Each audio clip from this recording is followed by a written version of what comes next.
I never add people on Facebook that I don't know. It's just not something I do. But one day, while I was scrolling through some comments on a meme, I saw a reply from a stranger, and it caught my attention. Something about it kind of resonated with me, and for reasons I couldn't quite explain, I decided to send him a friend request. And since I normally never add strangers, I sent him a message explaining why, and I asked him if he would mind. He told me later that he never adds people he doesn't know either, and he almost deleted my request. But something spoke to him and nudged him to give me a chance. Over the next year, we had a handful of conversations, mostly about Bible questions. He was a deep thinker, and our discussions were engaging, but I never thought much about where they were leading. Then, one day, I saw another comment from him, this time mentioning a town where he used to work. Coincidentally, it was the same town I lived in as a teenager. Curious, I asked him where exactly he had worked. He mentioned the name of the factory, and I suddenly froze. It was the very same place where my grandfather had worked years earlier. Still thinking it was just an interesting coincidence, I asked if he knew my grandpa.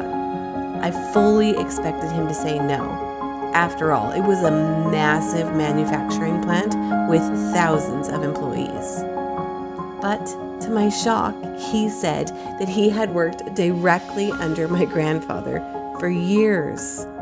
He even knew about my grandmother and listened to my grandpa's stories about living overseas. At first, we both just marveled at the small world connection.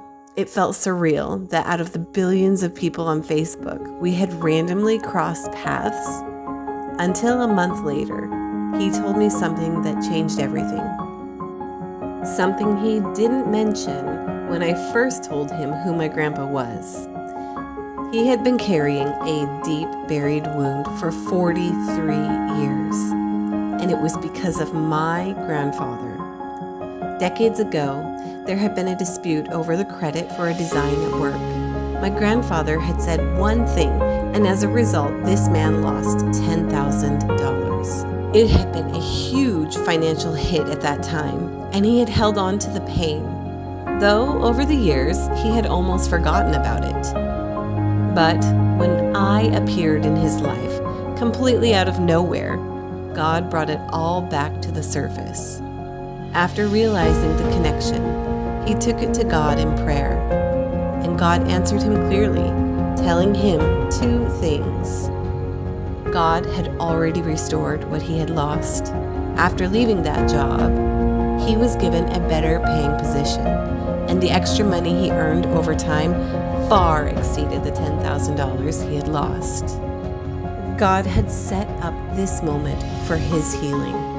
The Lord told him, I've been preparing you for this.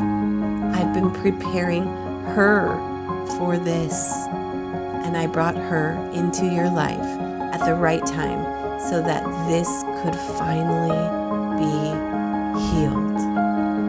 His wife was in shock for days as she watched the weight of the 43 years of buried pain lift off him. It wasn't just healing for him, it affected her too. When he told me all of this, I felt humbled. I knew I had done nothing special. I was just a small part of God's divine orchestration. This whole experience taught me something powerful. God's timing is perfect.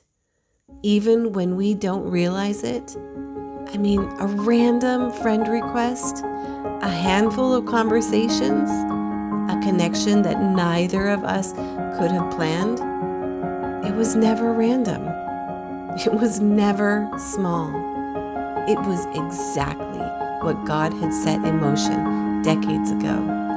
Even when we think time has buried our pain, God knows when and how to bring it up for healing, restoration, and redemption. I am just grateful to have been a witness